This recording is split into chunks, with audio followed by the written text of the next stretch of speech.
जय हिंद बच्चों, मैं कमलेश सफल एकेडमी के यूट्यूब चैनल में एक बार फिर से आपका स्वागत करता हूं। बच्चों, आज जो आप लोगों से मेरा मिलने का मकसद था वो ये था कि एनडीए का एग्ज़ाम बहुत जल्द आने वाला है, जो कि अप्रैल में है। 16 अप्रैल को आपको पता है एग्ज़ाम का डेट है जो फिक्स है, ठीक है। तो आज आप लोगों से मैं इसलिए रूबरू होना चाहता हूँ कि जो बच्चे बहुत ज़्यादा परेशान हैं इस पेपर को लेकर के, इस पेपर को 1 टाइम्स में कैसे क्रैक किया जाए, ठीक है। तो उनके लिए मैं ये वीडियो शूट कर रहा हूँ कि आपको किस तरीके से टारगेट करना है एग्ज़ाम को, ठीक है। चलिए, तो सबसे पहले स्टार्ट करते हैं कि एनडीए में सेक्शन कितने होते हैं। देखो बेटा, 2 सेक्शन होते हैं। एक तो होता है मैथमेटिक्स का सेक्शन, दूसरा होता है गेट का सेक्शन, जनरल एबिलिटी टेस्ट, जिसमें आपका क्या आता है, इंग्लिश आता है, जीके आता है, साइंस आता है, क्लियर है। और मैथ्स के सेक्शन में 120 क्वेश्चंस होते हैं। हर एक सेक्शन के लिए आपको 2.5 घंटे का टाइम दिया जाएगा। यानी कि मैथ्स का सेक्शन 300 मार्क्स का होता है, आपको अच्छे से पता है। 120 क्वेश्चंस होते हैं, 2.5 मार्क्स का ईच क्वेश्चन होता है, क्लियर है। और इधर का जीएटी जो पेपर है, गेट जो है, वो आपका कितने का होता है, 600 का होता है, यानी कि 900 मार्क्स का पेपर होता है, क्लियर। तो सबसे पहले तो आप ये बात कंफर्म कर लीजिए कि 900 में से मुझे कितने मार्क्स लाने हैं ताकि मुझे एसएसबी के लिए कॉल आ जाए। सबसे पहले आधे बच्चों को ये नहीं पता होता है।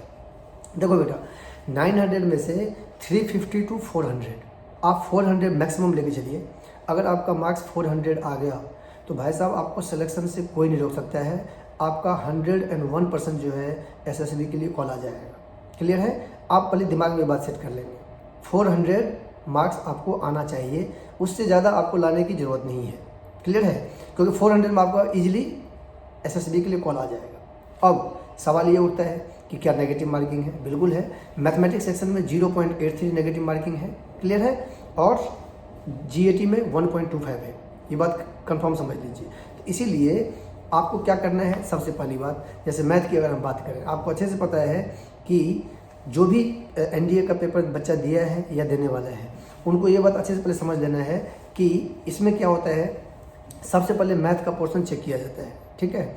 अगर आप मैथ के पोर्शन में अगर आप क्वालिफाई हो गए तभी आपका आगे का कॉपी चेक किया जाएगा, OMR शीट तभी चेक किया जाएगा, अदरवाइज आपको डिस्क्वालीफाई कर दिया जाएगा। मतलब आपको अगर मान लो जीएटी में आपने 100% मार्क्स लाया है और मैथ्स में आप क्वालिफाई नहीं है तो आपका OMR शीट चेक नहीं होगा, चाहे आप कितने भी पढ़ने में अच्छे क्यों नहीं है। इसीलिए आपको ये बात ध्यान रखना है कि मेन पहले फोकस करना है मुझे मैथ पर, क्लियर, ओके। अब मैथ्स में 120 क्वेश्चन होते हैं। अगर आप 120 क्वेश्चन मैक्सिमम 50% मान चलिए, 60 क्वेश्चन अगर आपने 101% सही बनाया, ठीक है, आपको दुनिया का कोई ताकत नहीं रोक सकता है एसएसबी के लिए। सबसे पहली बात तो दिमाग में सेट कर लेना है। अब इसमें किस तरीके से टारगेट किया जाए। देखो बेटा, 10th 11th और 12th का पूरा मैथ आपको पूरा पढ़ना है, यानी कि पूरा सिलेबस कवर करना है 10th 11th 12th का। जो बच्चे इससे ज़्यादा परेशान है कि कहाँ से शुरुआत करूँ, आप सुनिए, पहले बेसिक से लेकर के हाई लेवल तक एक बार आपका सिलेबस पूरा कवर होना बहुत ज़रूरी है।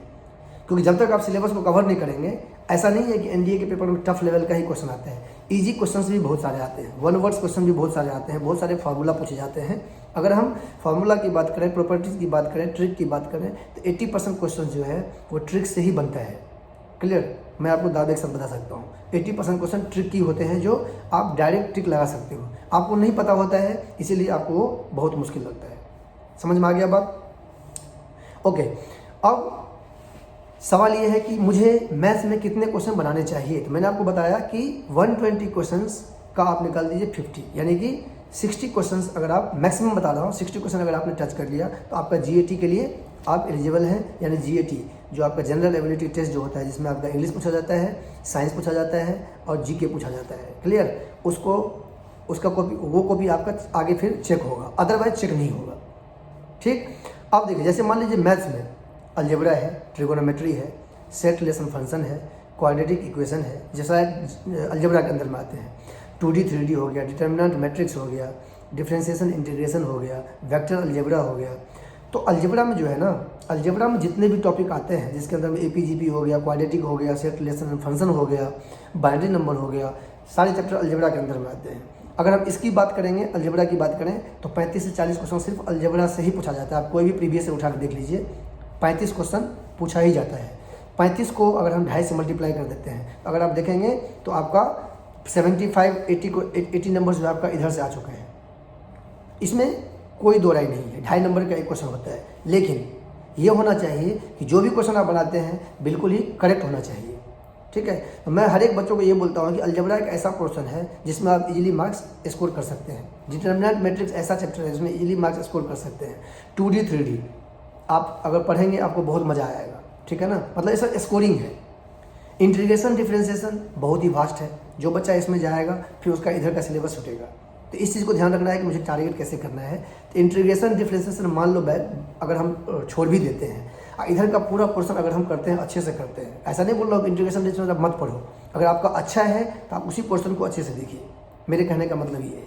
ठीक है, लेकिन अगर आपका अलजेब्रा अच्छा है, डिटरमिनेंट मैट्रिक्स अच्छा है, 2D 3D अच्छा है, ट्रिगोनोमेट्री अच्छा है, क्योंकि ट्रिगोनोमेट्री देखो, ट्रिगोनोमेट्री में क्या है, इन्वर्स ट्रिगोनोमेट्री है ना। उसके बाद से आपका 10th का ही ट्रिगोनोमेट्री ज़्यादातर क्वेश्चन पूछा जाता है, 12th का इन्वर्स पढ़ लो आप। तो ये सब चीज़ें हैं जिसमें आप स्कोर अच्छे से कर सकते हैं। ठीक है, तो अगर आपको अच्छे गाइडलाइन की ज़रूरत है, अगर आप अच्छा कोचिंग ढूंढ रहे हैं, ठीक है, तो सफल एकेडमी में मंडे से नेक्स्ट बैच स्टार्ट हो रहा है एनडीए का। एक बैच तो मेरा पहले से चल रहा है, दूसरा बैच मेरा नेक्स्ट बैच स्टार्ट हो रहा है जो कि मंडे से स्टार्ट होने वाला है। क्लियर है, तो अगर आप 101% तैयारी करना चाहते हैं और ऑफिसर बनना चाहते हैं एनडीए के थ्रू, तो आप सफल एकेडमी को ज्वाइन कर सकते हैं। आप दिए गए नंबर पे कॉल कर सकते हैं। ठीक है, तो मंडे से एक टारगेट बैच स्टार्ट हो रहा है जो कि 10 अप्रैल तक चलेगा, क्योंकि 16 अप्रैल को पेपर है। 10 अप्रैल तक आपका टारगेट बैच ये होगा। 10 से लेकर के शाम के 5 बजे तक क्लासेज होती है per day, Monday to Saturday classes होती है। TTS में टेस्ट लेते हैं, यानी कि ट्यूसडे थर्सडे सैटरडे में वीकली 3 डेज टेस्ट होता है। ठीक है, मॉक टेस्ट जिसको कहा जाता है। चैप्टर वाइज टेस्ट भी हम लोग लेते हैं, डाउट सेशन होते हैं। जितने भी फैकल्टी हमारे हैं सारे एक्सपर्ट फैकल्टी हैं, आप कहीं से कुछ भी पूछ सकते हैं टीचर्स से। ठीक, तो अगर आप 101% चाहते हैं कि आपका एनडीए में सिलेक्शन हो तो आप सफल एकेडमी को ज्वाइन करें। ठीक है, चलिए फिर मिलते हैं हम लोग नेक्स्ट सेशन में। तब तक के लिए अपना ध्यान रखिएगा। जय हिंद।